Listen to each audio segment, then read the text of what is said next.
कहानी भूतों का गांव। भरतपुर गांव भारत का सबसे सुदूर और पिछड़ा गांव है।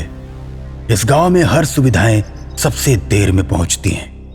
सरकारी अस्पताल भी यहां से 35 किलोमीटर दूर है। जब भी कोई बीमार पड़ता तो उसे दवा के लिए 35 किलोमीटर दूर जाना पड़ता। अस्पताल जाने वाले रास्ते में बहुत ही घना जंगल पड़ता। बहुत लोगों की तो अस्पताल जाते समय इसी जंगल के बीच रास्ते में ही मौत हो जाती है। कुछ लोग कहते हैं कि ये लोग बीमारी से मरे और कुछ कहते हैं कि इन लोगों को भूतों ने मारा। लोगों का मानना है कि इस जंगल में भूतों का गांव है और भूत लोगों को मारकर उनकी आत्मा को अपना गुलाम बनाकर अपने गांव में ले जाते हैं और उनसे अपनी सेवा करवाते हैं। भरतपुर गांव के एक प्रधान लाल बहादुर का लड़का शहर से डॉक्टरी की पढ़ाई करके आता है। पापा, मैं अपने गांव में हॉस्पिटल बनाऊंगा। बीमार होने पे लोग बहुत दूर जाते हैं। मैं गांव में ही लोगों का इलाज करूंगा। वाह बेटे वाह, तुमने ये काम करके मेरा और अपने गांव का मान बढ़ाया है। क्लिनिक के लिए जितने पैसे की भी जरूरत होगी मैं तुम्हें दूंगा। अपने पिता से इतना सहयोग पाकर मुकेश खुश हो जाता है और अपना क्लिनिक बनवाने लगता है। 2 महीने में क्लिनिक बनकर तैयार हो जाता है। हवन पूजन करवाने के बाद मुकेश का क्लिनिक शुरू हो जाता है। गांव के लोग बहुत खुश होते हैं। मुकेश और प्रधान जी को धन्यवाद देते हैं। प्रधान जी, हम आपके बहुत आभारी हैं कि आपने अपने बेटे को हम सबकी मदद के लिए गांव में रखा और क्लिनिक खोला। अब हम सबको 35 किलोमीटर दूर नहीं जाना पड़ेगा। अरे ये तो मेरे बेटे की महानता है जिसने गांव के लोगों की सेवा करने का फैसला किया। अब मुकेश का क्लिनिक जोर शोर से चलना शुरू हो जाता है। गांव के लोग बीमारी की हालत में भी खुशी से क्लिनिक आते हैं। भैया, आपने हम सबको बीमारी और शैतान दोनों से बचा लिया। मुकेश को शैतान वाली बात बड़ी ही अजीब लगी। वो पहले भी ऐसी बातें सुन चुका था कि अस्पताल जाते समय जो जंगल पड़ता है उस जंगल के अंदर शैतानों का गांव है और शैतान लोगों की आत्मा को कैद करके ले जाते हैं। इतना सोचते ही मुकेश एकदम से बोल पड़ता है। अरे क्या बात करते हैं चाचा जी? शैतान भूत वूत कुछ नहीं होता। नहीं भैया, जितने लोग भी मरे हैं सब लोग जंगल के बीचों बीच मरे हैं। शैतान ने ही सबको मारा है और उनकी आत्मा को कैद करके ले गया है। आप भी कैसी बात कर रहे हैं चाचा जी? कोई भी शैतान की वजह से नहीं मरा। जितने भी मरे हैं सारे के सारे बीमारी की वजह से मरे हैं। ये खबर जंगल के शैतानी गांव में पहुंचती है। सरदार, भरतपुर गांव के लोग अब जंगल के रास्ते नहीं जाएंगे क्योंकि उस गांव में एक डॉक्टर आ गया है। तो इसमें कौन सी बड़ी बात है? जाओ और जाकर उस डॉक्टर को अपने बस में करके ले आओ। 2 शैतान भरतपुर गांव में आते हैं और मुकेश को उठाकर शैतानी गांव में ले जाते हैं। मुकेश को शैतानों के मुखिया के सामने खड़ा किया जाता है। मुकेश डर की वजह से कांपता है। तू तो कह रहा था कि कोई शैतान और भूत नहीं होता, तो अब क्यों कांप रहा है? अब मैं तुझे मारूंगा और शैतान बनाकर अपने बीमार शैतानों का इलाज करवाऊंगा। मुझे मत मारो, मुझे जाने दो। मुझे अपने गांव वालों का इलाज करना है। ठीक है, मैं तुम्हें नहीं मारूंगा, लेकिन तुम्हें मेरे बीमार शैतानों का इलाज बताना होगा। मुकेश सोचता है कि यही एक तरीका है जिससे मैं जिंदा रह सकता हूँ और उसके बाद वो शैतानों के मुखिया को इलाज बताता है और शैतानों का मुखिया अपने शैतानों का इलाज करने लगता है। और इधर गांव में हाहाकार मच चुका है कि जंगल के शैतान मुकेश को उठा ले गए हैं। सब लोग परेशान हो जाते हैं। किसी को कुछ समझ नहीं आता। मेरा नाम राजेश है, मैं शहर से आया हूँ। मैं शहर में एक तांत्रिक बाबा को जानता हूँ। वही इन शैतानों से लड़ सकते हैं, लेकिन उनको बुलाना पड़ेगा। अरे भैया जल्दी बुलाइए बाबा को, चाहे कितना पैसा लगे मैं दूंगा। अरे प्रधान जी, तांत्रिक बाबा कोई पैसा नहीं लेते, वो तो बस सबकी भलाई करते हैं। राकेश तांत्रिक बाबा को शहर से बुला लेता है तेरे गांव वालों ने मुझे मारने के लिए एक तांत्रिक को बुलाया है। देखता हूं कितनी ताकत है तांत्रिक में। पहले तांत्रिक को मारूंगा, फिर तुझे और फिर तेरे गांव वालों को। तांत्रिक बाबा राजेश गांव के प्रधान और गांव के लोगों के साथ शैतानों के जंगल की तरफ जाते हैं। शैतानी गांव के किनारे पहुंचकर तांत्रिक बाबा अपना आसन लगाकर बैठ जाते हैं। तांत्रिक, तू आ ही गया, अब तू नहीं बच पाएगा। शैतान एक बड़ा सा पत्थर तांत्रिक बाबा के ऊपर फेंकता है, लेकिन तांत्रिक बाबा को कुछ नहीं होता। उसके बाद तांत्रिक बाबा अपने कमंडल से जल लेकर मंत्र पढ़ने लगते हैं। पढ़ ले तांत्रिक, जितना चाहे मंत्र पढ़ ले, मुझे नहीं मार पाएगा। शैतान तो क्या समझता है अपने आप को, अभी तेरी औकात बताता हूं। ये ले। इतना कहकर तांत्रिक बाबा कमंडल का जल शैतान के ऊपर फेंकते हैं। जल पड़ते ही शैतान धो धो कर जलने लगता है। उसके बाद धीरे धीरे सभी शैतान जलकर मर जाते हैं। और थोड़ी देर के बाद डॉक्टर मुकेश भूतों के गांव से बाहर आता है।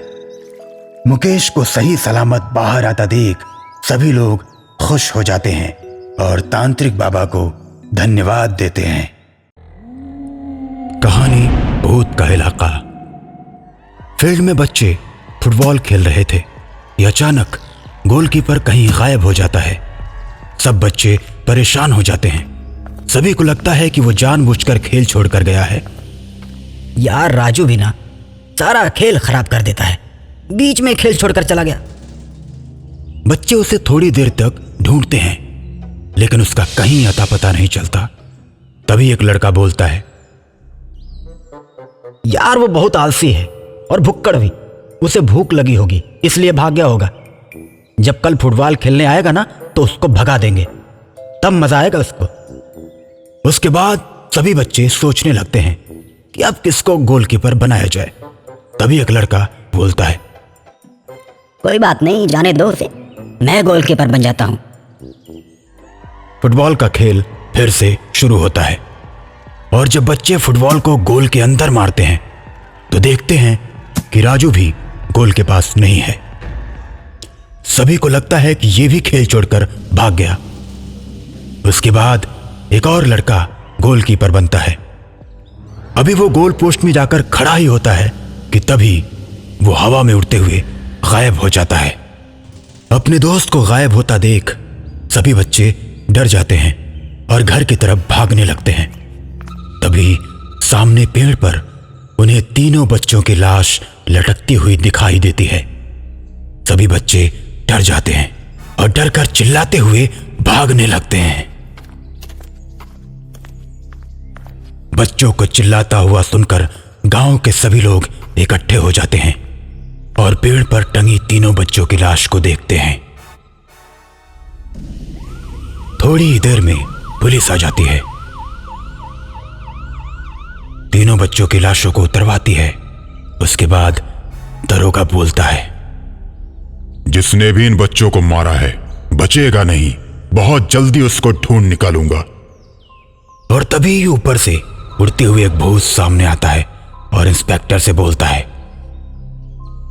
क्या इंस्पेक्टर, इसको ढूंढ निकालोगे? मैंने ही मारा है इन तीनों को।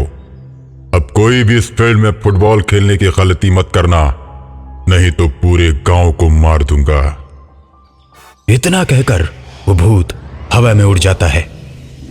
कुछ दिन तक लोग डरे सहमे रहते हैं, लेकिन धीरे धीरे गांव में सब कुछ सामान्य होने लगता है।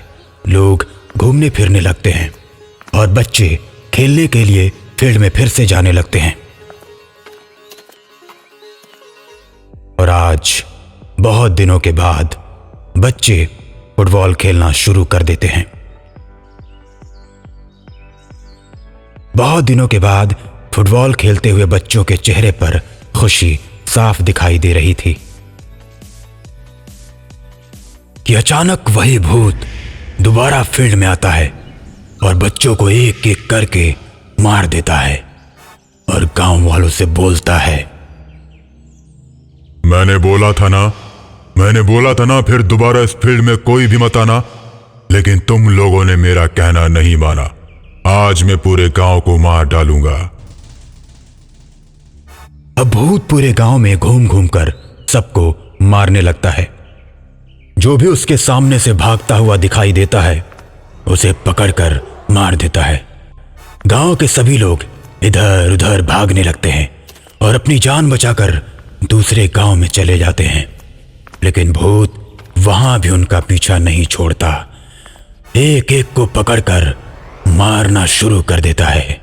गांव के कुछ लोग भागकर एक तांत्रिक के घर में छिप जाते हैं। वो भूत उन्हें ढूंढता हुआ तांत्रिक के घर के सामने पहुंचता है और तांत्रिक को ललकारता है, अरे ओ तांत्रिक, जिन्हें तूने अपने घर में छिपा कर रखा है वो मेरे शिकार हैं। उन्हें मेरे हवाले कर दे, नहीं तो तुझे भी मार दूंगा। भूत की बात सुनकर तांत्रिक गुस्से में आ जाता है और बाहर निकलकर भूत से कहता है, हिम्मत है तो मुझे मार कर दिखा, देखता हूं कि तुझ में कितनी ताकत है। तूने क्या मुझे कमजोर गांव वाले समझ कर रखा है? दम है तो मुझसे सामना कर। ठीक है, पहले तुझे ही मारता हूं तांत्रिक, उसके बाद अपने शिकार को खत्म करूंगा। अभी भी कहता हूं, मेरे शिकार मेरे हवाले कर दे तो तुझे छोड़ दूंगा। पहले तुझे मुझसे लड़ना होगा, उसके बाद ही तू इन्हें ले जा सकता है। सामना कर। उसके बाद भूत और तांत्रिक में घमासान लड़ाई शुरू हो जाती है। भूत आग का गोला फेंकता है तो तांत्रिक भी उस पर पानी की बौछार करता है। फिर भूत बड़े बड़े पत्थर उठाकर तांत्रिक की ओर फेंकता है तो तांत्रिक उसे अपने मंत्र से तोड़ देता है। उसके बाद तांत्रिक एक मंत्र पढ़ता है और भूत को रस्सी से बांध देता है। अब तू बता कि तू गांव वालों को क्यों मार रहा था, नहीं तो तुझे जलाकर राख कर दूंगा। नहीं, मुझे मत जलाना, मैं सब कुछ बताता हूं। पहले मैं भी इसी फील्ड में खेला करता था और मैं फुटबॉल का बहुत बढ़िया खिलाड़ी था। स्कूल में मुझे इनाम भी मिलते थे, लेकिन मेरे साथ खेलने वाले कुछ लड़के मेरे अच्छा खेलने की वजह से मुझसे जलते थे। एक बार मेरे दोस्त के पिता, जो गांव के मुखिया थे, उन्होंने गांव में चोरी करवाई और मेरे ऊपर झूठा इल्जाम लगाकर मुझे गांव से बाहर निकलवा दिया। सभी लोग चोर चोर कहकर मुझे चिढ़ाते और मारते। एक दिन मैंने तंग आकर पेड़ पर फांसी लगाकर अपनी जान दे दी और तभी से मैंने सोच लिया कि इस फील्ड में किसी भी लड़के को फुटबॉल नहीं खेलने दूंगा।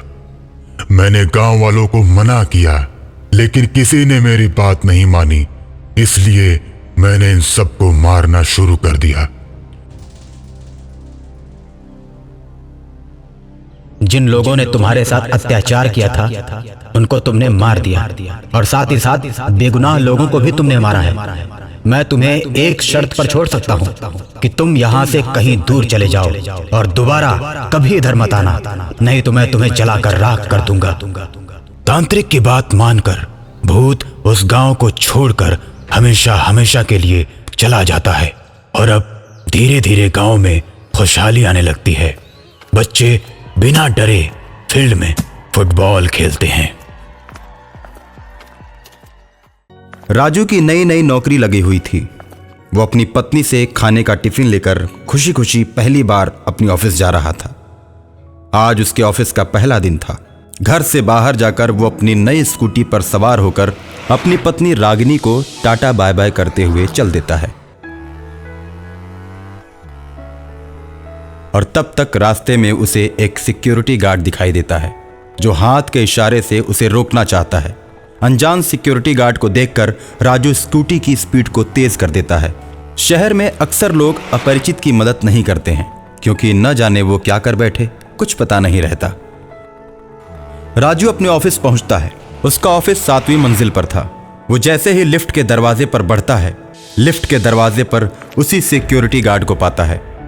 सिक्योरिटी गार्ड राजू को देखते ही उससे बोलता है, क्यों साहब, कैसे हैं? अरे मैं लेट हो रहा था ना, इसलिए सोचा आपकी मदद ले लूं, तो ही मैंने आपको रुकने के लिए हाथ दिया था। राजू आश्चर्य से उस सिक्योरिटी गार्ड को देखता है और उससे कहता है, तुम इतनी जल्दी कैसे पहुंच गए? ऊपर 7वीं मंजिल पर एक साहब रहते हैं जो हमेशा गाड़ी से आते हैं, मैं उन्हीं के साथ चला आया। राजू सिक्योरिटी गार्ड से बात करके ऑफिस में चला आता है। राजू का पहला दिन होने की वजह से बॉस सबसे राजू का परिचय करवाते हैं। आज हमारे ऑफिस में राजू का पहला दिन है और आज ही के दिन हमारी कंपनी शुरू हुई थी, इसलिए आज पार्टी धूमधाम से होगी। उसके बाद सभी मिलकर पार्टी करते हैं और फिर अपने अपने काम में लग जाते हैं। तभी अचानक वही सिक्योरिटी गार्ड राजू के पास आता है। सिक्योरिटी गार्ड राजू के पास आकर खड़ा हो जाता है तो राजू उसको देखकर बोलता है, क्यों, अब क्या हुआ? अब क्या काम है तुमको? साहब, आपके नाम कोई चिट्ठी देकर गया है। इतना कहकर सिक्योरिटी गार्ड राजू को चिट्ठी दे देता है और उस चिट्ठी को पढ़कर राजू की आंखें फटी की फटी रह जाती हैं। चिट्ठी उसकी कॉलेज की प्रेमिका ने भेजा था। उसने लिखा था, राजू, तुमने मुझसे शादी न करके मुझे धोखा दिया है, फिर भी मैं तुमसे प्यार करती हूँ। अपनी मरी हुई प्रेमिका के हैंडराइटिंग में लिखी हुई उसकी चिट्ठी पाकर राजू सोच में पड़ जाता है। कुछ ही दिन पहले वो अपने बच्चे के साथ नदी में कूदकर मर गई थी, फिर कैसे चिट्ठी लिख सकती है? राजू के मन में तरह तरह की बातें उभरने लगती हैं और शाम के 5 बजे राजू ऑफिस से घर के लिए निकल पड़ता है और तभी रास्ते में सिक्योरिटी गार्ड सामने आ जाता है और राजू से बोलता है, क्यों साहब, नौकरी का पहला दिन कैसा रहा? तुम्हें कैसे पता कि मेरा पहला दिन था? और तभी सिक्योरिटी गार्ड का चेहरा बदलने लगता है और उसकी मरी हुई प्रेमिका का रूप धारण करने लगता है। और अब सिक्योरिटी गार्ड के रूप में उसकी प्रेमिका बोलती है, मैं तो हमेशा तुम्हारे साथ रहती हूँ। आत्माएं जब जी चाहे अपना रूप बदल सकती हैं। चलो, आज मैं तुम्हारी स्कूटी पर बैठूंगी, हमें भी ले चलो अपने घर, तुम्हारे नए बंगले को देखूंगी। सोनी, तुम मुझे परेशान क्यों कर रही हो? मैं भला तुम्हें परेशान करूंगी? ये कैसे हो सकता है? तुमने जब मुझसे कहा कि मेरी शादी हो रही है और तुम्हारा मेरा मिलना ठीक नहीं है, तो तुम्हारे एक इशारे पर मैंने अपनी जान दे दी। मैं तुम्हें हद से ज्यादा चाहती हूँ। आज भी मेरी आत्मा तुम्हें मिलने के लिए बेचैन रहती है। मैं तुम्हें नहीं छोड़ सकती। प्यार किया है मैंने तुमसे और करती रहूंगी। अगर सच्चा प्यार करती हो तो भगवान के लिए मेरा साथ छोड़ दो। ये कैसे हो सकता है? यही बातें करते हुए दोनों बंगले तक पहुंच जाते हैं और सोनी राजू के साथ उसी घर में प्रवेश कर जाती है। सोनी राजू को तो दिखती है, लेकिन उसकी पत्नी रेखा को नजर नहीं आती। राजू जब सोनी से बात कर रहा होता है तो रेखा उससे पूछती है, आप किससे बातें कर रहे हैं? किसी से नहीं। बता दो। राजू सोनी की बातों का जवाब देना बंद कर देता है और रेखा से बात करने लगता है। रेखा से बात करते देखकर सोनी को जलन होने लगती है। सोनी एक खतरनाक भूतनी बन जाती है, जिसे देखकर रेखा के हाथ पांव फूलने लगते हैं और रेखा डरते हुए बोलती है, राजू, मुझे बचाओ, ये भूतनी मेरी जान ले लेगी, बचाओ मुझे। मैं तुम्हें मारने ही आई हूँ। मेरे और राजू के प्रेम के बीच में तुम दीवार बनकर खड़ी हो। तुम्हारे ही चलते मैंने आत्महत्या कर ली थी। उस वक्त मैं असहाय थी, लेकिन अब वो बात नहीं है। अब मेरा बदला लेने का वक्त आ गया है। इतना कहकर सोनी रेखा की तरफ बढ़ती है और तब तक राजू हनुमान जी के चरणों में पड़े हुए फूल को लेकर सोनी के शरीर पर फेंकता है। सोनी जलने लगती है और चिल्लाते हुए कहती है, धोखेबाज, मक्कार, बेवफा, आज तुमने फिर से मुझे मार डाला। उसके बाद सोनी की आत्मा हमेशा हमेशा के लिए गायब हो जाती है।